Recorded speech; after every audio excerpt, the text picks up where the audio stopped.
ब्राह्मणों पर मोहन भागवत के दिए बयान पर संतों ने की निंदा।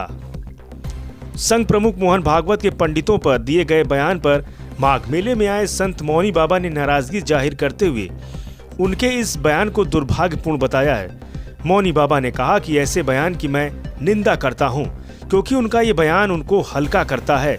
मौनी बाबा ने कहा कि मोहन भागवत जी पढ़े लिखे साक्षारित सम्मानित पद पर हैं, लेकिन उनका यह बयान बहुत ही दुर्भाग्यपूर्ण है। ब्राह्मण ने कोई जाति नहीं बनाई, चारों वर्ण भगवान की कृपा से जन्म लेते हैं और ब्राह्मण पर इस तरह का बयान हास्यास्पद है और लज्जास्पद है। ऐसे बयान की हम निंदा करते हैं। ऐसी आशा मोहन भागवत जी से नहीं की जा सकती। ऐसी भाषा बोल करके देश में एक ऐसा प्रश्न पैदा कर देंगे जिससे लोगों के बीच में किरकिरी होगी। मौनी बाबा ने ये भी कहा कि बिना सोचे समझे टिप्पणी करना उनके लिए हल्कापन हो गया है और उनको ऐसे बयान के लिए उन्हें विचार करना चाहिए।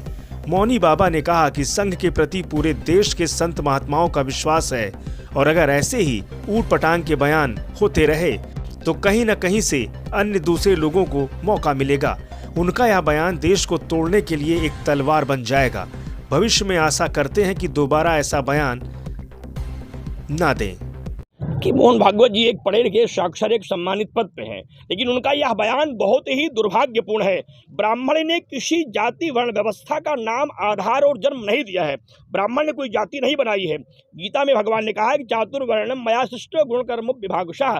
चारों वर्ण जो है भगवान की कृपा से ही जन्म लेते हैं और चारों वर्णों की उत्पत्ति भगवान ने किया है। इसलिए ब्राह्मण पर यह आरोप करना निश्चित रूप से बहुत बड़ा हास्यास्पद है, लज्जास्पद है और हम इसकी निंदा करते हैं। और ऐसी आशा मोहन भागवत जी से हम लोग नहीं करते थे। वो ऐसी भाषा बोल करके पूरे देश में एक ऐसा प्रश्न पैदा कर देंगे जिससे लोगों के बीच में किरकिरी होती रही है। कहीं न कहीं से यह बयान संघ की मर्यादा को भी छू रहा है, जो देश को बचाने का संकल्प लेता है। ऐसी ही बिना सोची समझी टिप्पणी करना कहीं न कहीं से हमें लगता है यह उनके लिए एक हल्कापन हो गया है और उनको ऐसे बयान के लिए स्वयं विचार करना चाहिए। भविष्य में ऐसे बयान न दें, हम ऐसी आशा करते हैं, क्योंकि जिस तरीके से संघ के प्रति पूरे देश के संत महात्माओं का विश्वास है, अगर ऐसे ही उटपटांग के बयान होते रहे तो कहीं न कहीं से अन्य लोगों को एक मौका मिलेगा और उनका यह बयान देश को तोड़ने के लिए एक तलवार बन जाएगा। क्योंकि अगर ब्राह्मण पर यह आरोप सिद्ध हो गया, ब्राह्मण जाति बनाता है, तो शास्त्र क्या कहेंगे?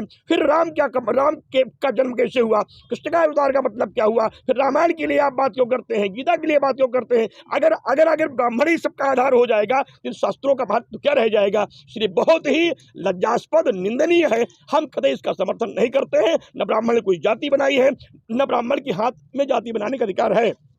यह सर्वाधिकार परमात्मा ने दिया है। संसार में परमात्मा ने सारे लोगों को अपने अपनी कृपा से उनके कर्मों के अनुसार जन्म दिया है और उस जन्म को वो प्राप्त करते हैं। जहाँ तक शूद्र को लेकर के एक प्रश्न होता है, उस पर हम एक बात कहना चाहते हैं कि जो उठ प्रात नहात नहीं, दिन सात गए या ही विधिजा को, देत न अर्घ सदा सविता को, ऐसे ब्राह्मण गणीय शूद्र प्रथा को। ब्राह्मण को भी शूद्र कहा गया अगर ब्राह्मण अपने कर्मों से पदच्युत हो जाता है। यहाँ जो शास्त्रों में शूद्र का भाष्य उसमें है कि जो व्यक्ति अपने कर्म से विमुख हो जाए वह शूद्र है। कि शूद्र किसी जाति को अपमान, अच्छा लोग कहते हैं कि आप इनको शूद्र इनका अपमान कर रहे हैं। मैं नेताओं से पूछना चाहता हूँ, संविधान में आप शूद्र के नाम पर आरक्षण लेने में तब आप मजा आती कि मैं शूद्र हूं।